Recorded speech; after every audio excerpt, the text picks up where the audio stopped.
It's 10 a.m. and you've just gotten a perfect 9 hours of sleep, but for some reason you feel like you've been hit by a truck. You can barely keep your eyes open and you're desperate to chug down some coffee just to feel like you can function.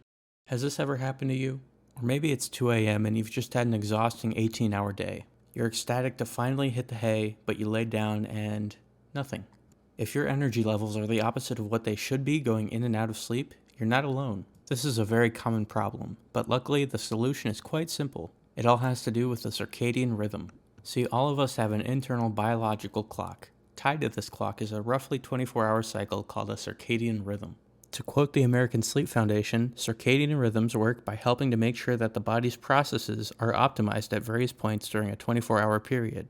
The term circadian comes from the Latin phrase circa diem, which means around a day. Circadian rhythms coordinate mental and physical systems throughout the body. The digestive system produces proteins to match the typical timing of meals, and the endocrine system regulates hormones to suit normal energy expenditure. The circadian rhythms throughout the body are connected to an internal clock located in the brain. Specifically, it is found in the suprachiasmatic nucleus, or the SCN for short, which is in a part of the brain called the hypothalamus. At different times of the day, clock genes in the SCN send signals to regulate activity throughout the body. The SCN is highly sensitive to light, which serves as a critical external cue that influences the signals sent by the SCN to coordinate circadian rhythms in the body. For this reason, circadian rhythms are closely connected to day and night.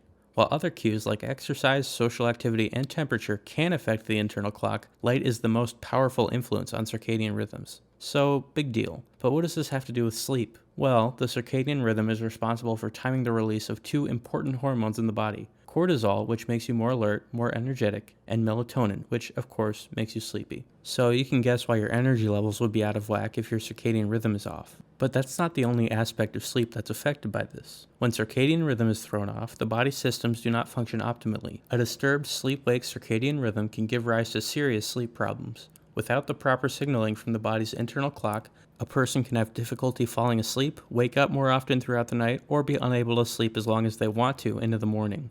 Their total sleep can be reduced, and a disrupted circadian rhythm can also mean shallower, fragmented, and lower quality sleep. So basically, the key to getting good, healthy sleep is getting control of your circadian rhythm.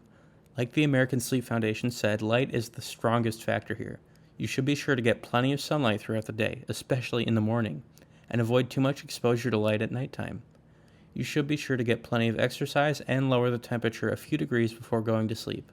Lastly, if you really want to get good sleep, you should consider going to bed at roughly the same time every night and waking up at roughly the same time every morning.